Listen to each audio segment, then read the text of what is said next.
Hi guys, Craig here again from React Appliance Repairs. I hope you're all staying safe. Just before I get this video started, I just want to thank all our paramedics, our health workers all over the world, our police force, all our armies that are trying their best to help the people that are sick and everybody else to stay under lockdown. It's crucial that we get this under control. So now today, we are going to do the condenser dryer. So you get two kinds of dryers. You get a normal dryer, which is your dryer that usually puts fluff in the room when you're using it, and then you get a condenser dryer. The condenser dryer has got a drawer where your water that comes out of your clothing goes into, and it also has a condenser area which you also need to clean. I'm going to show you that as we go along. This video is just really if you're having a problem with drying process. It can be caused by other more serious problems, but if you check these things regularly, it can be one of these things that can save you some money and can also save you hassles now during lockdown. Okay, so yeah, let's get this going. I'm using my dryer at home because we're in lockdown, so excuse the scenery. And I'm using my condenser dryer. I don't have a basic dryer to show you, unfortunately. It would be great. It's very simple if it's having a problem with heating, to try and check those things. So let's get started. Let's have a look. So your condenser dryer, as I mentioned, will have a drawer here. Normally they're always at the top on the left. That's your drawer where your water goes into. That comes from the clothing after the end of the program. Always important to throw this out. You don't want it to overfill. You don't have to throw it out every time, but you can throw it out after every third or fourth wash or so. Then obviously inside your dryer you've got a filter, lint filter. This is where your fluff is also collecting. You need to take that out. Make sure regularly that this is clean. Just wipe it out and put it back in again. Wherever the airflow can't go through properly and it's blocked, then it won't dry properly. Then sometimes you will also have a fluff filter here. You can see my one's got a bit of fluff here that collects. And there's also a sensor over here, a little probe.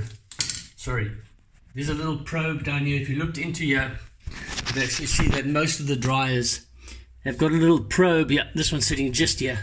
Sometimes that gets fluff on it and it can't read the temperature properly. Okay, so I hope you saw that okay. Just get you back up here nicely. All right, so let's put this back in here. This down here, let's go there, is your condenser box. So to open that, you would use a coin, back of a knife, something not too sharp, not a sharp object. Just flip that down.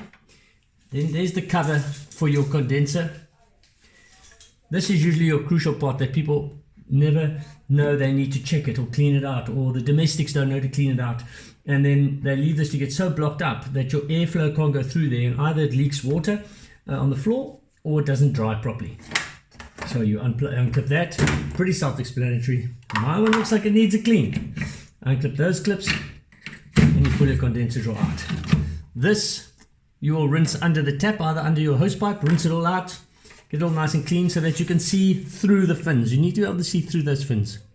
If you see it's all blocked up, then your airflow can't go through, then your drying process is not going to be correct. So make sure that's always clean. You should check that quite regularly, especially if you're using the dryer a lot. Check it regularly. And then it can only go back in one way. So if you feel it's not going in properly, don't force it. Try it the other way. You more than likely put it in the wrong way around. That goes back in there. You put that back in. And you close that. That's pretty much that from the front. Other thing to remember with regards to dryers in general, and also with condenser dryers, is that if you're spinning too slowly at the end of your wash on your washing machine, when you put that heavy load of wet clothing into your tumble dryer, you might get a result where it comes out hot and wet. So it hasn't really dried, it's sort of steamed. The tumble dryer cannot remove the excess water. So it's crucial to make sure that you're always spinning on the highest spin speed. With regards to washing machines as well, if you spin too slowly, you put strain on the bearings in the shaft, and also your washing won't throw out as much water from the clothing. So your drying period will be longer. And in case of the condenser dryer, it'll affect the dryer. So always make sure with regards to your washing machine that you're spinning on the highest spin speed, unless it's a garment that's something that says delicate spin or no spin. Obviously, you will check that. But in general, spin on the highest spin speed, In so doing, less wear and tear on the machine, bearings and shaft, throws out more water from the clothing, which then reduces your drying time. Your drying will be much quicker and you'll use less energy because now you don't have so much wet clothing or so much water in the clothing when it goes into the tumble dryer. Just some information with regards to that. I'm now going to show you on the heating stage. Sometimes what happens, and on certain models, you'll find the machine is working, but it's not warm inside. On the back, there is a heater element. If you take the back cover off, you can reset it. So when you press it, you'll hear it click, and you'll hear that clicks and reset. I'm going to show you how to do that now. What we've been doing up to now on the dryer, you don't need to unplug. So you can pretty much do that without having to unplug the machine. You can do it all different from the front. The heat element now for the drying side is at the back. Some of the newer condenser dryers don't have heater elements. They have got compressors in them, and these special compressors, they use the heat from that compressor to dry the clothing. Can take a bit longer, but it saves energy, so it's more energy efficient than a heater element. They're a lot more costly, so there are some quite expensive brands out there. But these condenser dryers, they do the job. If you've got the money, it's great because you don't have that fluff in the room and the drying time is much quicker. So the sensors will pick up how wet the clothing is and then dry it accordingly to the time it needs if you put it on the auto program. Also, don't forget that with regards to putting the clothing in, don't put in too little, because if you put in too little, the paddles on the inside of the drum cannot tell.